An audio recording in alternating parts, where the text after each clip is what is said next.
Les salons de Radio Côte d'Ivoire. Tous les dimanches à 10h10, Radio Côte d'Ivoire reçoit dans ses salons une personnalité ou une structure pour évoquer une question d'actualité. Les salons de Radio Côte d'Ivoire, une fixation sur les questions d'actualité.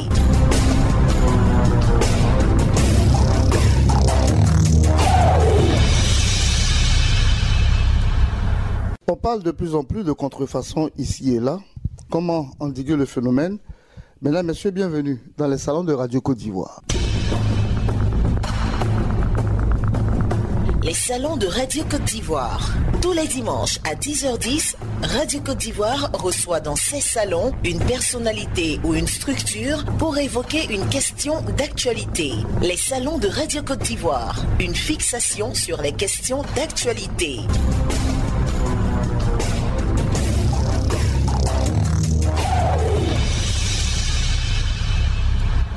Bonjour mesdames et messieurs, savez-vous que depuis décembre 2013, il existe chez nous un comité national de lutte contre la contrefaçon, en abrégé CNLC. Et sur les attributions, l'organisation et le fonctionnement de ce comité, vous serez situés au cours de ce rendez-vous. Que n'a-t-on pas entendu sur ce phénomène, avec les saisies fréquentes, ici et là, des produits contrefaits et mis sur le marché, ce qui occasionne une chasse ou une course-poursuite entre forces de l'ordre et douaniers d'une part et fraudeurs d'autre part. Le phénomène a atteint des proportions avec des chiffres qui font froid dans le dos. Mais comment mettre fin à cette pratique qui se veut un enrichissement illicite de ses auteurs? C'est cela notre problématique de ce dimanche. Et pour en parler, nous avons trois grands invités, tous membres de ce comité. Il s'agit de M. Nzi Brou Michel, président du comité national de lutte contre la contrefaçon CNLC. Bonjour Monsieur le Président. Bonjour. Colonel Bayen le Jeune, coordonnateur de la cellule de prévention et d'investigation. Bonjour Colonel. Bonjour. Monsieur Nguessan Pidje Dilat, responsable des enquêtes et des investigations. Bonjour. Bonjour. Alors, messieurs, merci d'avoir répondu à notre appel. Si vous permettez, nous allons vous proposer quelques centres d'intérêt. Nous allons parler de la présentation en premier de ce comité, la présentation du CNLC, avec ses attributions, son organisation et son fonctionnement. Nous ferons l'état des lieux de la contrefaçon sur le marché ivoirien, les relations entre la contrefaçon et le piratage, les relations entre la contrefaçon et la protection des droits, la contrefaçon et l'opération d'importation, d'exportation et de commercialisation, et puis la contrefaçon face au terrorisme. En fait, quels sont les moyens de lutte contre cette contrefaçon, les procédures de lutte, le processus même de la lutte et les conséquences, avec peut-être en quatrième point l'impact sur notre économie. Enfin, on va dégager quelques perspectives pour voir ce que sera demain par rapport à cette lutte permanente. Alors tout de suite, nous allons commencer et nous allons démarrer avec vous, Monsieur le Président. Dites-nous, Monsieur Nzi, on peut le dire, vous avez décidé de communiquer.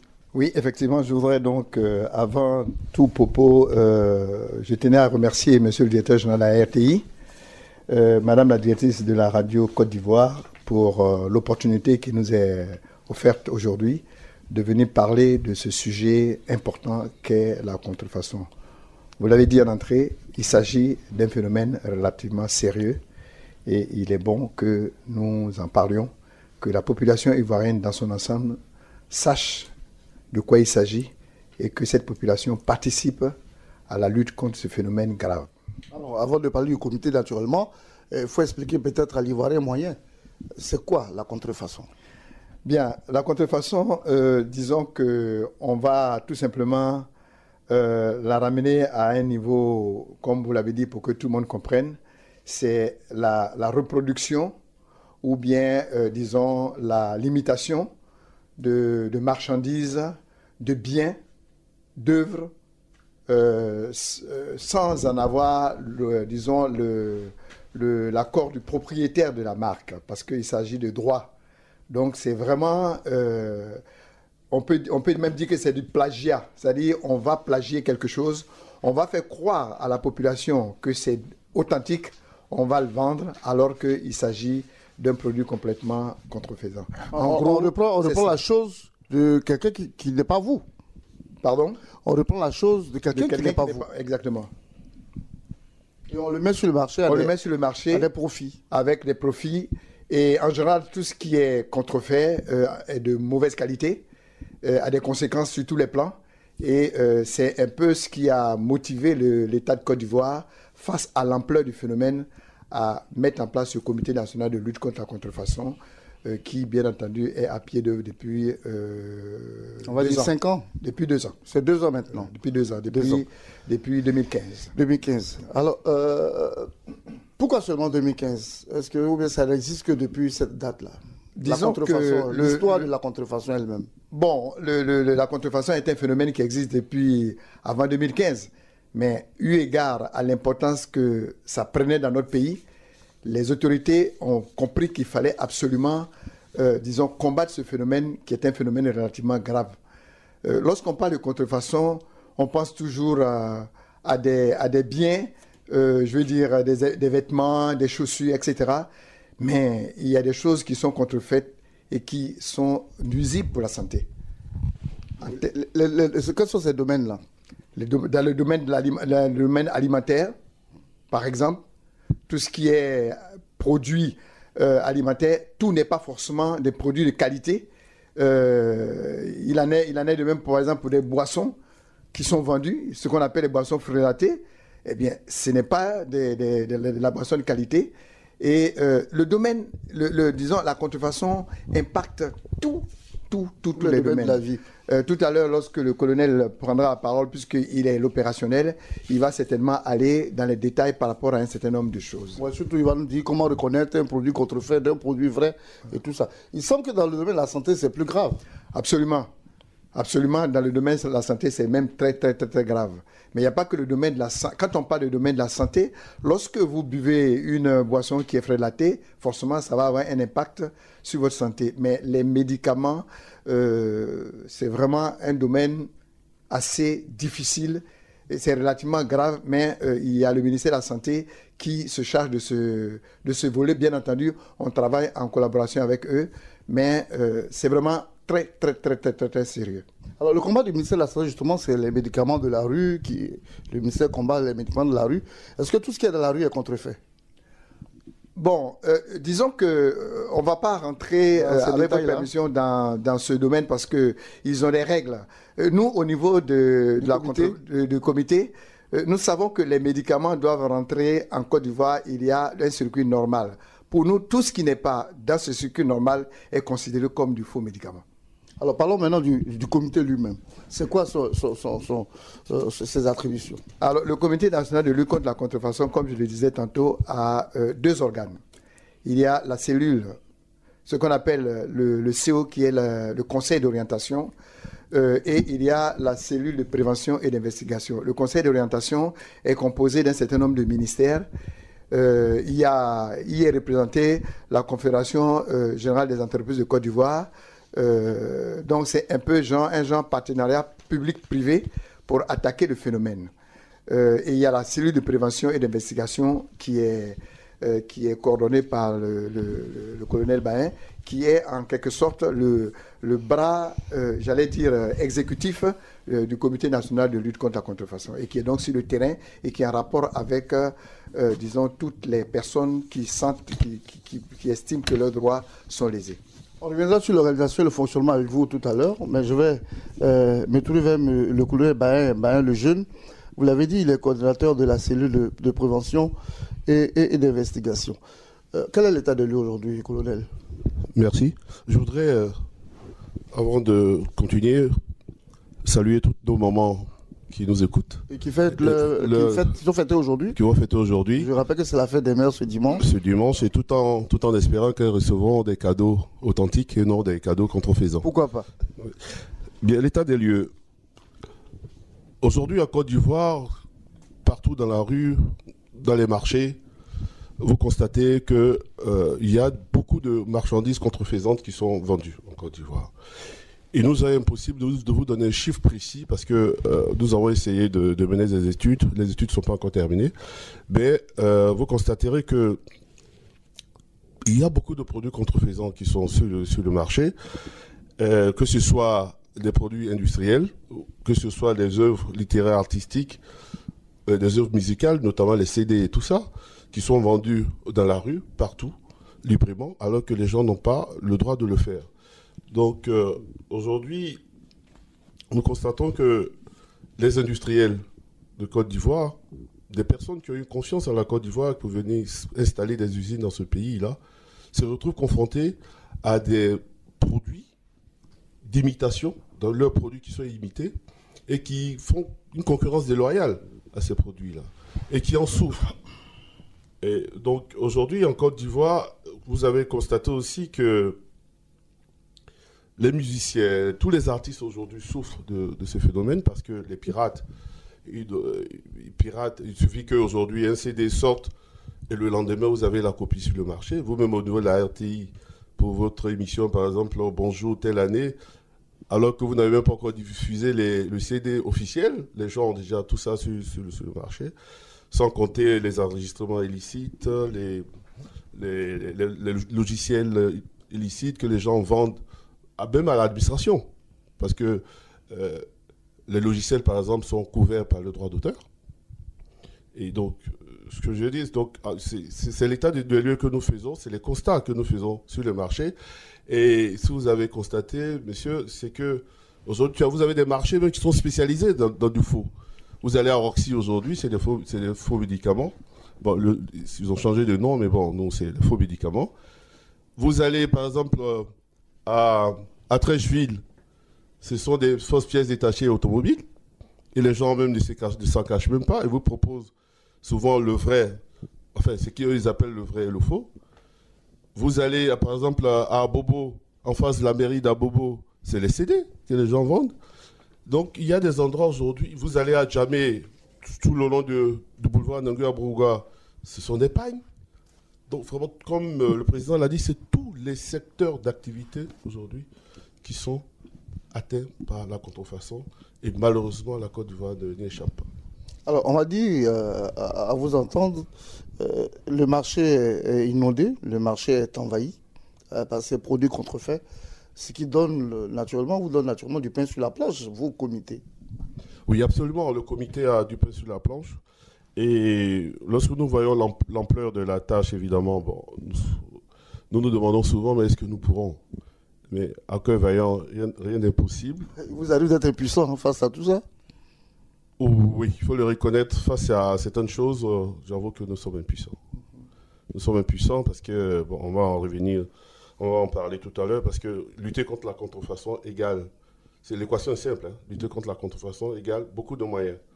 Et bon, nous sommes une jeune structure, et actuellement, nous n'avons vraiment pas encore les moyens de notre politique, ça, il faut le dire. Pourtant, vous dirigez la cellule de prévention et d'investigation. Oui, je dirige la cellule de prévention et d'investigation. Je voulais préciser que le CNS est une structure interministérielle. Moi-même, je suis douanier, je suis colonel des douanes. Il y a la police, il y a la gendarmerie, il y a la justice, il y a le ministère du Commerce. Et donc, c'est toutes ces administrations qui sont réunies au sein de cette cellule. Mais nous sommes 7. Dans la cellule, nous sommes 7. Alors, imaginez comment on pouvait lutter véritablement, efficacement contre la contrefaçon avec 7 personnes sur l'ensemble du territoire. Évidemment, nous travaillons avec les autres administrations, telles que la douane qui a des services de lutte contre la contrefaçon. Mais eux, ils sont en deuxième ligne, alors que le principe, c'est d'empêcher les marchandises de rentrer. Telle que la police, qui a une direction de la police financière et économique et financière, mais qui a une section de lutte contre la contrefaçon. Nous travaillons énormément avec la gendarmerie nationale. Je voudrais d'ailleurs remercier le général des divisions, le commandant supérieur de la gendarmerie pour ça. Mais ça ne suffit pas. Ça ne suffit pas. Alors, on va voir du côté de M. Nguessan Pidje Dilat, qui est responsable des enquêtes et des investigations. Quelle est la nature de l'enquête que vous faites ? Parce qu'on connaît le problème déjà, tout est là. Alors, les enquêtes portent essentiellement sur des produits de contrefaçon. Alors, le domaine, il est ciblé, il s'agit de contrefaçon. Et donc, tout ce qu'on a comme enquête porte sur des produits de contrefaçon. Naturellement, il peut arriver qu'on ait des produits qui ne soient pas des produits contrefaisants. On peut avoir, par exemple, des produits de contrebande. Notre comité regarde aussi du côté des autres administrations. Donc, si c'est le cas, lorsque nous avons, par exemple, des produits de contrebande, nous adressons des courriers à l'administration des douanes qui, elle, est compétente en matière de contrebande. Donc, ce qu'il faut retenir, c'est que tous les dossiers concernant ce volet-là concernent les dossiers de contrefaçon. Alors, ce qu'il faut retenir, c'est que souvent, lorsque vous commencez une enquête, il y a des connexions. on va dire qu'on mène une enquête de contrefaçon, mais il peut y avoir des connexions. Tout à l'heure, dans le fil conducteur, vous avez parlé de contrefaçon et terrorisme.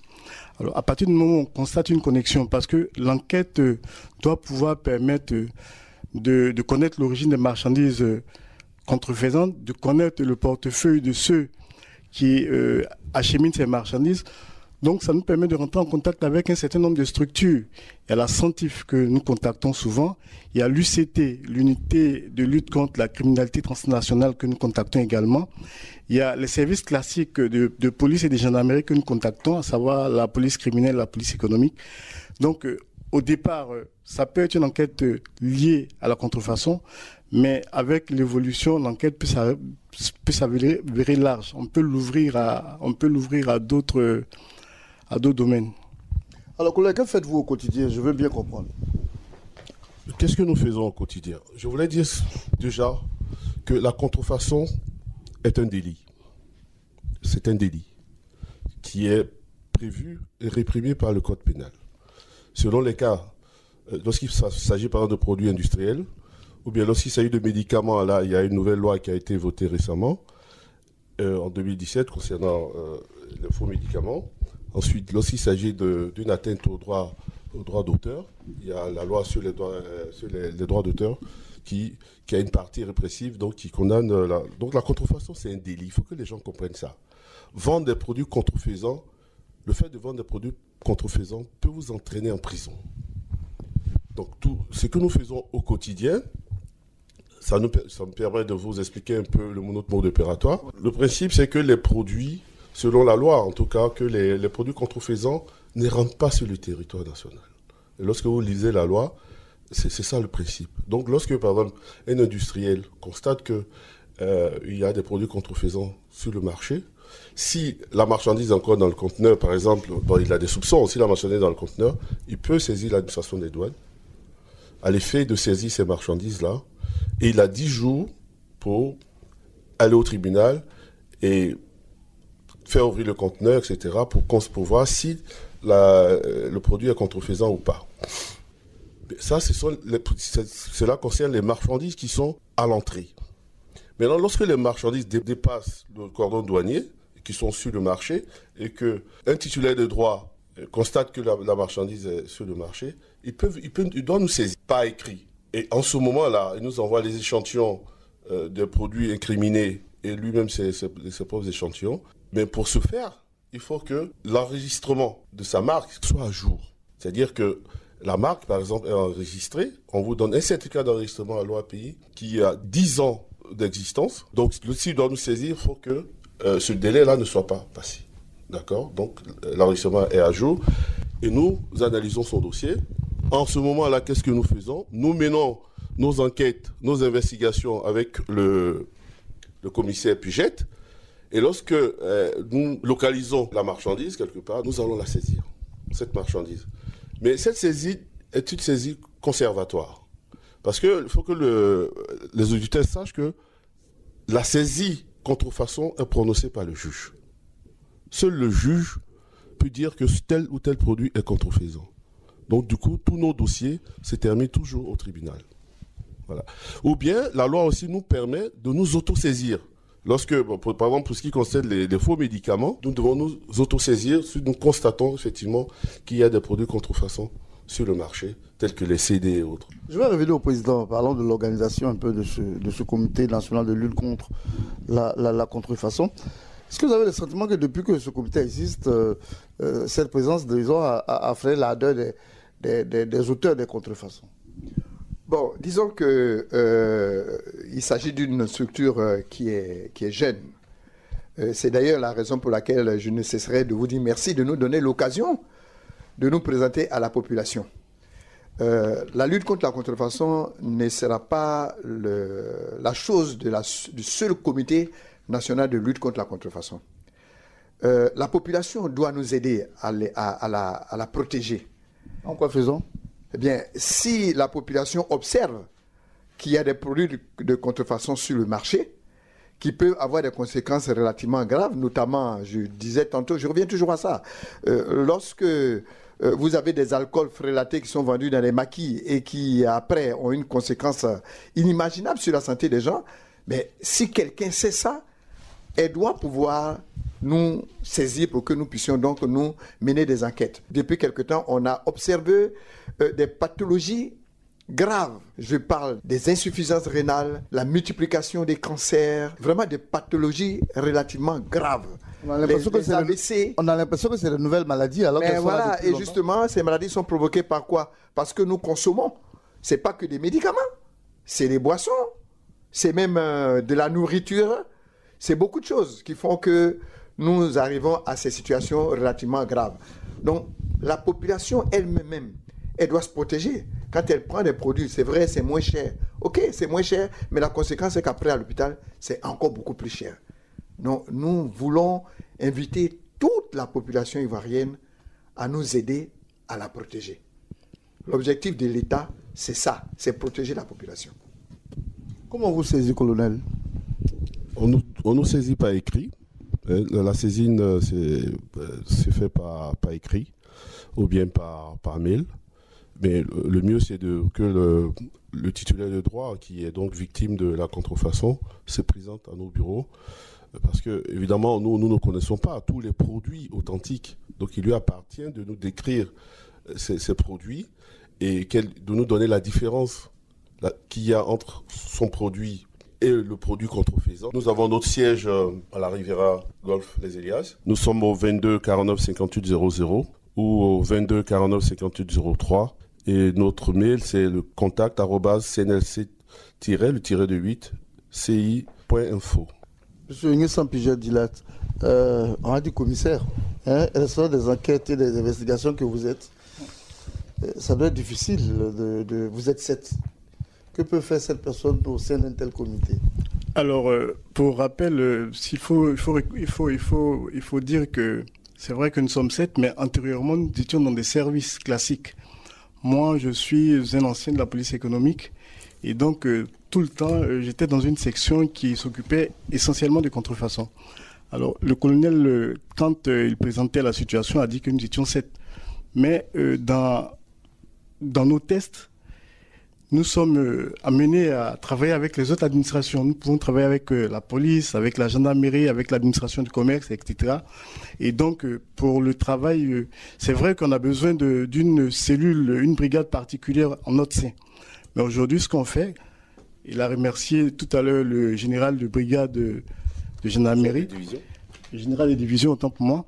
Mais nous travaillons avec la police, nous travaillons avec la gendarmerie, nous travaillons avec toutes les forces en présence. Alors, les enquêtes sont simples. On peut se retrouver aujourd'hui à Mans. On part avec une équipe de 4 ou 6 personnes à Mans. Mais lorsque nous arrivons à Mans, nous dirigeons les enquêtes soit avec le commissariat de Mans, soit avec la brigade de gendarmerie de Mans. Et donc, c'est de cette façon-là que nous arrivons à conduire nos enquêtes. Alors justement, quelqu'un l'a dit tout à l'heure, je pense que ça devait être le président qui a dit que les structures, leur coordination, leur bureau, leur section de lutte contre la contrefaçon. On se demande bien que vient faire le comité national de lutte contre la contrefaçon quand il en existe à la police, à la douane, etc. Qu'est-ce qui fait de vos actions, commissaire? Vous gardez le micro. Alors, avant 2013, c'est vrai que le comité a été mis en place en 2013, mais avant 2013, cette lutte-là se faisait de façon sectorielle. Vous avez la douane qui menait sa lutte, vous avez la police économique qui menait sa lutte. Et depuis 2013, comme l'a signifié le président, l'ampleur du phénomène a amené le gouvernement à mettre en place ce comité national de lutte contre la contrefaçon. Alors, ce comité-là va fédérer, va coordonner l'ensemble des activités de lutte. Donc, qu'est-ce qu'on va faire? On va, c'est vrai, continuer à faire ce que les services classiques faisaient, mais également, on va former les autres acteurs parce que aujourd'hui, nous sommes le service national en charge de la contrefaçon. Donc, dans nos prérogatives, nous avons les formations de tous les OPJ, tous les officiers de police judiciaire qui soient gendarmes ou policiers. Et donc, c'est un peu comme ça, de cette façon-là, qu'on réussira peut-être à pas à éradiquer le fléau, mais à atténuer ce mal-là qui est un véritable souci pour la Côte d'Ivoire. Dans son fonctionnement, je sais que le comité, comme je veux, tout comité ou toute cellule de coordination ou de lutte a besoin forcément d'être aidé par les populations. Le président a lancé un appel tout à l'heure aux populations. Mais à côté de ça, dans votre fonctionnement habituel ou au quotidien, quelles sont vos difficultés? Il est difficile pour l'opérationnel que je suis de venir à la radio et parler de difficultés de service. Je pense que les difficultés sont connues par nos autorités à travers les rapports. Donc, permettez-moi de ne pas ici m'étendre sur ces choses-là. Mais ce que je voulais dire, que nous avons véritablement des difficultés opérationnelles. Nous avons un budget, c'est vrai, la structure fonctionne. Mais nous, notre travail en tant qu'opérationnel, c'est d'être sur le terrain, c'est de pouvoir nous déplacer, c'est de pouvoir communiquer avec les éléments sur le terrain. Et c'est d'avoir des agents pour être sur le terrain. Parce que, comme vous l'avez constaté, la structure des 7 personnes, nous sommes tous des officiers supérieurs, magistrats en hiérarchie, etc. Les clercs que nous appartient pas à nous. Il n'exerce plus? Non, il est toujours magistrat, mais détaché au niveau du CNLC. Et nous avons un colonel de gendarmerie, moi-même je suis colonel des douanes. Bon, c'est pas à nous d'aller quand même sur le marché, mais pour les besoins de la cause, il faut bien qu'on travaille. Nous sommes nous-mêmes souvent sur le terrain, sur les marchés, dans les entrepôts, en train d'arrêter les camions nous-mêmes. Et donc, c'est des difficultés énormes. Donc, autant des difficultés matérielles, autant au niveau du personnel, du petit personnel, nous avons vraiment besoin de gens si nous voulons être efficaces sur le terrain. Comme à l'UCT par exemple, l'UCT aujourd'hui, c'est une structure qui dépend du ministère de l'Intérieur et de la Sécurité. C'est une structure composite, vous avez la douane, la police, la gendarmerie, les eaux et forêts et tout ça. Aujourd'hui, ils ont près de 54 agents, ils sont sur les terrains, donc on aimerait vraiment être organisé de cette façon-là pour être sur les terrains partout. Parce que, on le disait tout à l'heure, nous demandons aux autres forces de nous aider, mais ces forces ont leurs activités propres. Et c'est pas toujours que nous avons des agents qui soient disponibles. Donc on aimerait par exemple avoir notre propre brigade, nos OPJ pour rédiger les procès-verbaux et tout ça pour pouvoir suivre les dossiers. Et là, dans la structure actuelle, dans l'organisation actuelle du CNLC, on n'a pas tout ça et c'est un peu compliqué. Oui, président. Oui, par rapport à ça, il faut dire que toutes ces difficultés sont remontées. Hein. Et donc je pense que dans un délai relativement acceptable, on va trouver des solutions à un certain nombre de choses. Le CNLC a été créé par une loi. Quand l'État décide de prendre une loi pour mettre en place une structure, c'est qu'il y accorde une importance capitale. Donc ce sont quelques difficultés que nous avons remontées. Nous pensons qu'assez rapidement, on va pouvoir trouver une solution à cela. Et je voudrais profiter pour également demander au secteur privé, parce que nous travaillons pour le secteur privé également. Il faut que le secteur privé prenne sa place en termes de moyens pour permettre à cette cellule-là, à ce comité de fonctionner. Lorsque vous prenez le décret de création de la structure, c'est clair, hein, les moyens doivent provenir et de l'État. L'État fait ce qu'il peut. Le secteur privé doit apporter sa contribution pour qu'ensemble nous puissions mettre tout ça dans le même paquet et pouvoir donc combattre, parce que c'est eux les premiers bénéficiaires de la lutte contre la contrefaçon. Concrètement, qu'avez-vous fait en 2 ans? En 2 ans, nous avons travaillé, franchement. Et notre premier fait d'armes, c'était la saisie à Daloa, notamment au carrefour de Guessabo, d'un camion de 40 tonnes de médicaments, en collaboration avec la section antidrogue de la gendarmerie de Daloa. Nous avons déjà incinéré l'année dernière ces tonnages. Ensuite, en 2016, nous avons déféré près de 15 personnes devant les tribunaux pour faire de fabrication et de vente de produits contrefaisants. En 2017, nous avons déféré 8 personnes. 23 personnes déjà que nous avons déférées devant les tribunaux pour répondre de leurs actes. Globalement, la valeur estimée des marchandises contrefaisantes que nous avons eu à saisir, déjà le camion de médicaments, les pharmaciens nous ont dit que ça faisait près de 1 milliard et quelques. Combien de tonnes vous avez dit? 40 tonnes. 40 tonnes, oui. Oui. Il y a un pharmacien avec nous, le docteur Toué, qui est membre du conseil d'orientation donc pour le cas des médicaments. Donc lorsque nous avons des problèmes de médicaments, nous nous adressons à lui. Et donc, globalement, nous sommes, la valeur des marchandises estimée est de à peu près de 2,5 milliards. Non, ça, je veux parler seulement du camion. Oui, c'est estimé à combien? Le camion faisait 2 milliards. 2 milliards, seul, à lui seul. À lui seul, oui. Le camion de 40 tonnes. D'après ce que le pharmacien, le docteur Toué, nous a dit. Et après la saisie, qu'est-ce que vous en avez fait? Qu'est-ce que vous avez fait du camion? Nous avons saisi le camion qui était à la 2e légion de gendarmerie à Daloa. Donc après l'incinération, nous avons fait donc la main levée. Donc, malheureusement, le chauffeur il avait fui. Quand c'est comme ça, est-ce qu'on fait l'incinération devant vous? Oui, l'incinération, il y a une procédure d'incinération. Hein. Nous nous adressons au procureur de la République, notamment à Daloa, qui était compétent en la matière. Nous lui adressons un courrier. Nous invitons toutes les autorités administratives, judiciaires, de la gendarmerie et de la police, la douane, pour assister. Il y avait même, à l'époque, le NUCI qui était là. Malheureusement, l'incinération s'est faite à l'air libre, ce qui est interdit. D'ailleurs, ce qui nous pose d'énormes problèmes aujourd'hui par rapport aux médicaments. Il faut qu'on en parle. Dans les normes, on ne doit pas incinérer les médicaments à l'air libre pour des problèmes de pollution atmosphérique. Où doit-on le faire? On doit les incinérer. Il faut des incinérateurs. Ah, d'accord. Et il se trouve qu'aujourd'hui, nous n'avons pas d'incinérateurs. Ça, c'est un autre problème. Ça, c'est un autre problème. Un problème global.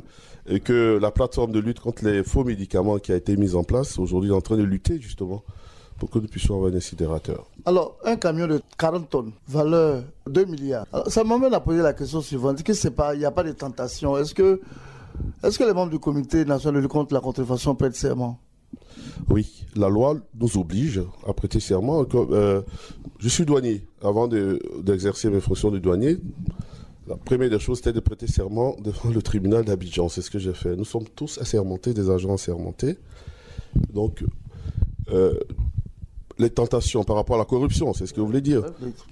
Pour le moment, nous n'avons pas encore eu de cas de corruption. Parce que les gens ont tenté de vous corrompre quand même souvent. Forcément. Il s'agit ici quand même de, comme on le dit, d'arracher le pain de la bouche des gens. Donc ils vont tout faire pour ne pas perdre.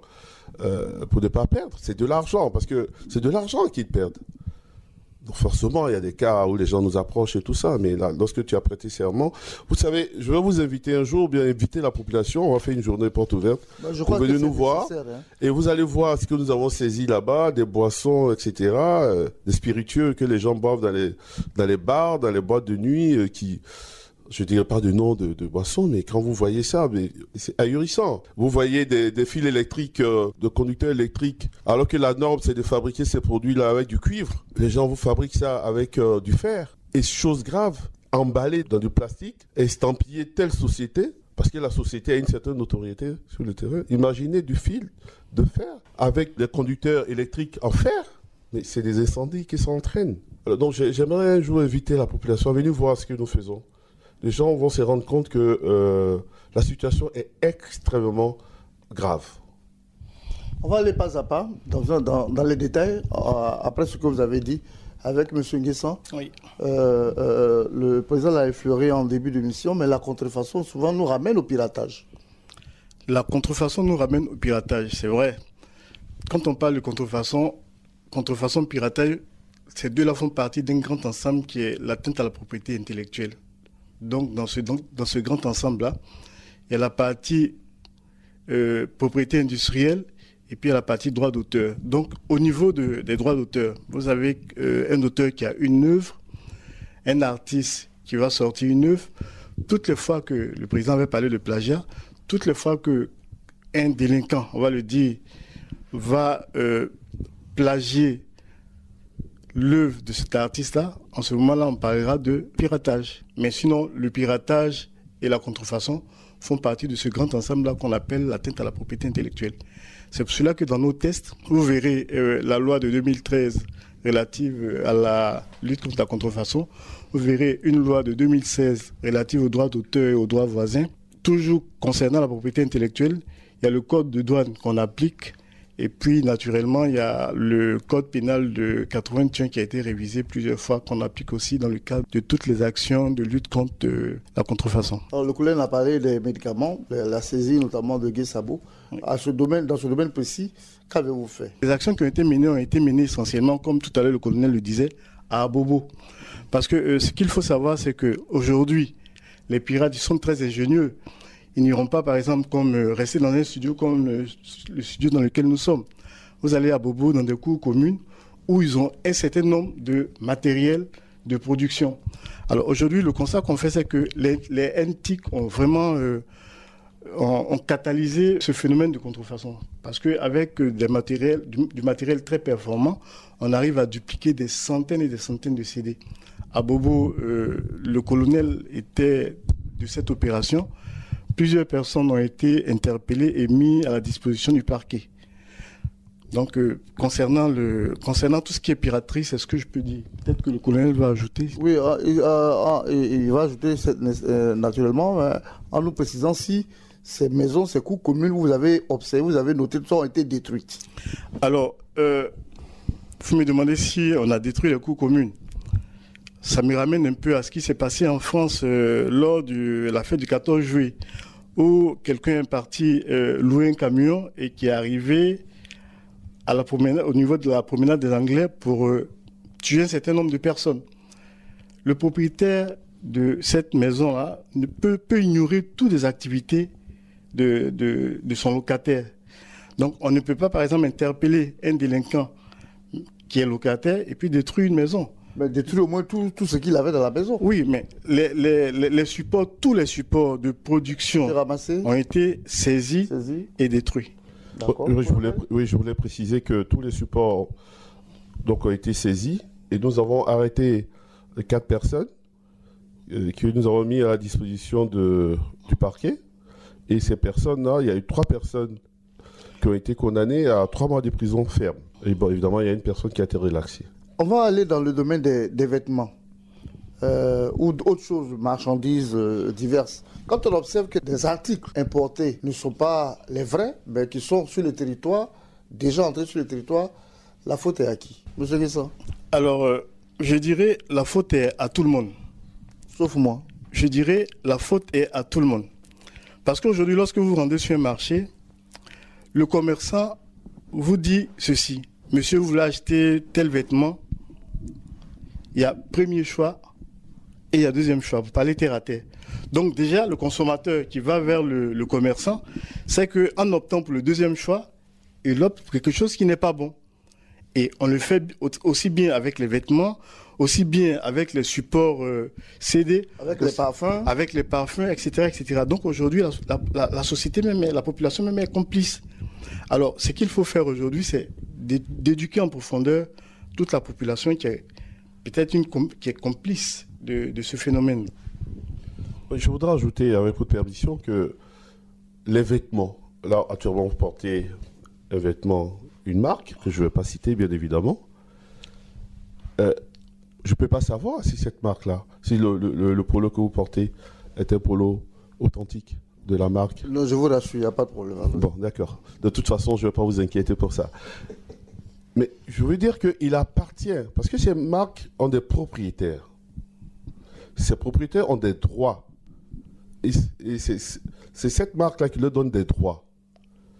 Un droit exclusif d'exploitation. Sauf si, évidemment, ils délèguent ce droit-là à quelqu'un d'autre pour produire la marque. Donc, il faudrait que ces propriétaires-là viennent nous saisir. Parce que si moi, je vous dis, cher ami, ton polo, là, c'est pas authentique, il faut bien que je vous le prouve. Or, moi, je n'ai pas les caractéristiques nécessaires pour prouver que le polo est faux ou pas. Vous comprenez? Donc, c'est pourquoi nous appelons tous les détenteurs de droits de propriété, que ce soit de la propriété industrielle ou de la propriété artistique, littéraire et autres, de venir vers nous et de nous signaler des cas d'atteinte de ces droits-là. Parce que le problème aujourd'hui, si moi, douanier, je saisis par exemple un conteneur de polo de marque pour dire que ce sont des marchandises contrefaisantes, mais si je n'arrive pas à le prouver et qu'il y a des dommages et intérêts et que nous sommes poursuivis, c'est l'administration des douanes qui est poursuivie, c'est le trésor public qui est poursuivi et c'est le trésor qui va rembourser ces dommages-là à la personne qui est victime, bien la plaignante, à la personne plaignante. Donc, dans ce cas, il faut faire très attention, il faut être prudent. Il faut être prudent. Il faut, pour vraiment faire des saisies, il faut t'assurer qu'effectivement, il y a la contrefaçon est avérée. Et je répète, la saisie contrefaçon est prononcée par le juge. Alors, colonel, ce que je remarque avec votre explication, c'est que la contrefaçon atteint des proportions inquiétantes. Parce qu'on retrouve la contrefaçon dans les importations, dans les exportations et même dans la commercialisation. Alors, tout cela a un impact sur notre économie, naturellement. Oui, naturellement, la contrefaçon a un impact sur l'économie négativement, à 3 niveaux déjà. Au niveau de l'État. Au niveau de l'État, il s'agit des pertes de recettes, notamment les recettes fiscales, les recettes douanières. Parce que le vecteur de la contrefaçon, c'est la contrebande, c'est les fausses déclarations d'espèces, etc. Donc la contrebande qui veut que les marchandises ne passent pas dans nos bureaux pour le dédouanement. Donc c'est des pertes énormes. Ensuite, pour les entreprises, il y a eu des cas ici, malheureusement on ne peut pas donner de nom, mais il y a eu des cas, on a vu une usine de fabrication de jeans ici dans ce pays, de marque, qui était prisée. Et du jour au lendemain, on retrouvait sur le marché des pantalons de jeans de la même marque, dont le prix était même inférieur au coût de coton cru que les gens utilisaient comme matière première pour fabriquer. Finalement, ils ont fermé. Il y avait aussi, dans les années 2006, 2007, 2008, un jeune Ivoirien, par exemple, qui avait développé une marque avec le drapeau de Côte d'Ivoire, orange, blanc, vert. Du jour au lendemain, il a fermé. Tout le monde s'est mis dans la danse. Tout le monde s'est mis dans la danse. On a trouvé aujourd'hui, il a fermé. Donc, c'est tout ça. Et lorsque vous fermez une usine pour cause de contrefaçon, c'est la destruction des emplois, la précarité, donc la pauvreté. Cette usine ne peut plus payer des impôts, ne peut plus importer des marchandises. Donc, on retourne aux baisses des recettes de l'État, alors que tout le monde attend l'État pour construire les routes, pour construire les hôpitaux, mais l'État ne fait pas de miracle. Il faut bien que ces recettes-là rentrent. Et le troisième niveau, c'est au niveau même de vous, les consommateurs. Lorsque vous portez un polo, je prends votre cas. Vous revenez à mon polo? Oui. Vous êtes déjà rassuré? Oui, je suis rassuré. Mais bon, admettons que ce polo soit un polo contrefaisant. La fabrication de ces polos-là, de ces marques-là, obéit à des normes. La teinture que les gens utilisent, ça obéit à des normes. Mais souvent, c'est des produits chimiques qui ne sont même pas dosés. Les gens fabriquent ces produits-là dans des conditions d'hygiène déplorables. Et ils viennent déverser ça ici. Nos marchés sont devenus véritablement des dépotoirs. Aujourd'hui, vous avez des portables. On a démocratisé les portables. Il y a des portables à 10 000 francs aujourd'hui, même 5 000 francs pour avoir un portable. Mais vous ne savez même pas le dégât que cela peut causer sur votre santé. Sur votre santé. Alors, je vais terminer avec vous avant de revenir à M. Nguessan. Est-ce que la contrefaçon est liée avec le blanchiment ou le terrorisme? Absolument. Vous savez, la contrefaçon est considérée comme un délit mineur, ce qui fait qu'aujourd'hui, il y a beaucoup d'études qui le prouvent. Hein. Vous allez sur les moteurs de recherche, vous tapez contrefaçon et terrorisme, vous allez avoir toutes les informations. Par le passé, les organisations criminelles, les terroristes et autres, finançaient leurs activités criminelles. J'insiste là-dessus, sur les activités criminelles, mortifères, en faisant quoi? Des kidnappings, du trafic de drogue, du trafic d'armes, etc., etc. Mais aujourd'hui, les études ont montré que la contrefaçon est en passe de dépasser le trafic d'armes, les trafics de drogue, etc., parce que la contrefaçon est faiblement sanctionnée. Donc, il est plus facile pour ces personnes-là d'installer des usines et autres, fabriquer ces produits, les vendre. Ils savent qu'ils ne seront pas inquiétés. Et il y a des études... Il y en a qui échappent, qui vous échappent. Oui, absolument. Comme le chauffeur du camion qui a fui à Guissabo, par exemple. Oui, par exemple. Mais lui, il n'est que... C'est du ménufritain, lui n'est qu'un envoyé. Mais il y a des études qui montrent, par exemple... Les grands patrons sont assis derrière. Ben voilà. Il y a des études qui montrent, par exemple, que vous investissez $1000 pour produire de faux médicaments, vous gagnez 200 à 400 000 $. Et pour $1000 dans la drogue, vous gagnez que 20 000 $. Et vous risquez la prison. Et vous risquez, pour 1 gramme d'héroïne, vous risquez 20 ans. Donc, le choix est vite fait. Le choix est vite fait. Et puis, quand vous poursuivez vos études, avec les recherches, vous remarquez qu'il y a des organisations criminelles qui sont spécialisées dans la contrefaçon des produits précis. Je peux vous, en off, tout à l'heure, je vais vous donner la documentation nécessaire. Donc, lorsque nous parlons de contrefaçon, c'est vraiment la sécurité même des États qui est en jeu. Nous voudrons ici, à travers cette émission, que les gens prennent conscience du phénomène de la contrefaçon. Ça va au-delà des petits commerçants qui vendent des produits contrefaisants, qui vendent des CD pirates, etc. Ça va au-delà. Il y a le blanchiment. Effectivement, il y a le blanchiment. Il y a aussi le financement des activités terroristes à travers la vente de produits contrefaisants. Monsieur Nguessan, tout à l'heure on a parlé de moyens. C'est ça. Je pense qu'on en arrive au chapitre où les moyens sont importants. C'est ça. Est-ce que vous avez les moyens de votre politique? Alors, on a les moyens. Le coordinateur tout à l'heure a parlé de moyens financiers. C'est vrai que ça ne va jamais suffire. Même à la télé, à la radio, aujourd'hui, nous sommes avec vous. Si je vous pose la même question, vous me répondrez que les moyens ne suffisent toujours pas. Mais on travaille sur un domaine qui est tellement sensible. Il y a d'abord le support qui doit encadrer notre action, notre activité. Et ce support-là, ce sont les tests. Nous travaillons sur quelque chose de tellement sensible que pour se protéger, il faut nécessairement s'entourer de tests. Et donc, les moyens, quand on parle de moyens, on dira moyens matériels ou bien humains, mais c'est d'abord les tests. Et ce sont ces tests-là qu'on a cités. Ensuite, le personnel. Quand on parle de moyens, moi, je vois tout de suite le personnel. Moyens humains. Les moyens humains, les moyens financiers. Il faut un personnel qualifié. Le personnel doit être qualifié, le personnel doit être aguerri, mais aussi le personnel doit être motivé parce que tout à l'heure, vous avez demandé au colonel pour 2 milliards, est-ce que vous n'avez pas été tenté d'avoir quelque chose? Donc, il doit avoir un personnel motivé. Ensuite, au niveau du moyen matériel. En clair, dites-nous qu'on vous paye bien. C'est cela que vous voulez dire. Mais le souhait, c'est que... suffisamment pour ne pas être tenté. Le souhait, c'est qu'on soit mieux motivé. Le souhait, c'est qu'on soit mieux motivé pour mieux faire le travail parce que le travail, il est un travail délicat. D'accord. Voilà. Ok. On va rester avec vous. Finalement, on a vu les conséquences, on a vu l'impact sur l'économie avec le colonel. Aujourd'hui, le CDLC existe. Vous avez besoin d'être soutenu par les populations, par les pouvoirs publics, par tout le monde pour mener à bien votre mission parce que la mission est délicate eu égard à la matière sur laquelle vous travaillez, la matière est sensible. Est-ce que vous pouvez réussir? Alors moi je dirais plutôt comment atténuer ce fléau parce qu'on ne peut pas mettre fin à ça.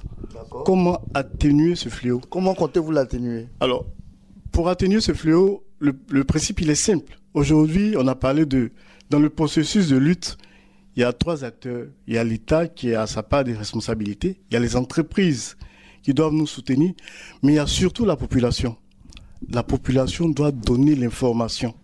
Et tant qu'on ne donne pas l'information, on ne pourra pas démanteler ces réseaux criminels. Donc, l'appel, c'est à la population. Il faut que la population donne l'information pour que nous puissions démanteler les réseaux criminels. Aujourd'hui, vous le savez si bien, vous avez un fils, vous avez un neveu qui finit avec les grandes écoles, avec les universités, et il ne peut pas travailler parce que les entreprises ne peuvent pas embaucher du fait de la contrefaçon. Donc l'appel, c'est surtout l'appel à la population de nous aider, de nous donner l'information, de nous saisir, de ne pas hésiter parce qu'aujourd'hui nous sommes tous en danger et c'est pour cela que cette population doit se réveiller. Merci à vous, monsieur Nguessan Pidje. Voilà, Nguessan Pidje Dilat, responsable des enquêtes et des investigations au Comité national de lutte contre la contrefaçon. Malheureusement, la contrefaçon est là, dans nos habitudes, dans nos quotidiens. On fait comment? On fait comment? Boycottons les produits contrefaisants. Essayons de consommer ivoirien, déjà. C'est plus pur, c'est plus... Excusez-moi, bon, je suis ivoirien, donc évidemment, je défends les produits ivoiriens, ce qui est tout à fait normal. Et puis, essayons de payer les choses en fonction de nos bourses. C'est pas parce que la voisine porte un sac de telle marque que forcément, je dois aller payer la copie de ce sac. Vous comprenez? Il faut donc que nous essayons de revoir notre habitude de consommation. Moi, par exemple, j'ai lancé un appel une fois en disant boycottons, par exemple, les CD pirates. C'est-à-dire que vous allez chez vous, j'invite tous les Ivoiriens, allez chez vous, regardez dans votre... bandothèque, voilà, c'est ça. Et puis, tout ce qu'il y a comme CD pirates, vous les prenez, vous mettez à la poubelle. C'est une façon aussi d'aider nos artistes à pouvoir vivre. Nous avons besoin de l'aide de tout le monde, à la population, aux entreprises et donc au pouvoir public dont je fais partie pour que ensemble nous puissions vraiment prendre le problème à bras le corps parce que le phénomène il est là, les conséquences sont là, c'est pernicieux mais c'est là. Merci à vous colonel Bayen Lejeune, coordonnateur de la cellule de prévention et d'investigation. Avec vous on a vu ce que vous faites au quotidien au niveau du CDLC, le Comité national de lutte contre la contrefaçon. Monsieur Nzi, c'est vous qui présidez ce comité. Je voulais vous donner la parole pour conclure cette émission. Très bien, merci beaucoup. J'aurais donc une fois de plus remercier toute l'équipe de la Radio Côte d'Ivoire pour l'opportunité qui nous a été donnée. Et je voudrais lancer un appel un appel à la population parce que c'est cette population-là qui nous intéresse. Notre objectif, c'est de protéger la population. Que cette population, comme l'a dit le colonel Bayen tout à l'heure, participe à cette lutte contre la contrefaçon. Il nous a été dit que dans les cas qui circulent partout en Côte d'Ivoire, il y a des gens qui vendent des médicaments d'une population que je ne citerai pas, mais tout le monde connaît. Mais n'achetez pas ces médicaments. Si vous ne les achetez pas, qu'est-ce que les personnes ont fait? Elles vont arrêter. Nous-mêmes, on se met en danger. Donc, il faut que nous participions activement à cette bataille, qui est une bataille importante, aussi bien pour nous-mêmes que pour la Côte d'Ivoire, qui est notre pays. C'est vrai que dans d'autres pays, ça existe. Mais nous, au moins, nos autorités ont pris la responsabilité de mettre en place une structure. Vous prenez la sous-région, c'est la première fois que dans la sous-région, une structure comme ça a été mise en place. Donc, je voudrais inviter chacun à jouer son rôle. Inviter, bien entendu, le gouvernement à jouer son rôle. Je sais qu'il le fait, mais je pense qu'ils vont certainement faire encore un peu plus. Inviter les sociétés de la place pour qui nous travaillons à se mettre en rapport avec nous, à nous accompagner, afin que nous puissions ensemble monter des plans de bataille. Et je féliciterai certaines sociétés que je ne citerai pas, qui sont en relation tous les jours avec nous pour faire des opérations à travers toute la Côte d'Ivoire. Et bien entendu, je voudrais solliciter l'aide, comme vous le faites au niveau de la radio, de toute la presse ivoirienne pour que nous puissions, pour qu'elle puisse nous accompagner également à faire de la sensibilisation, parce que la sensibilisation reste également le premier remède à la lutte contre la contrefaçon. Merci, Monsieur le Président. Je rappelle que vous êtes Monsieur Zibrou Michel, président du Comité national de lutte contre la contrefaçon. Vous étiez à cette tribune pour parler des produits de contrefaçon et voir comment on peut mettre fin à la pratique. Quelqu'un a parlé de comment juguler la question. Et on va s'arrêter ici. Merci à tous de nous avoir suivis. J'ai bénéficié de la collaboration de tous les autres confrères de la rédaction. Je voulais vous dire tout simplement que la contrefaçon tue. Tuons-la dès maintenant. Et on s'en portera tous mieux. Merci. Paul Philippe, à très vite.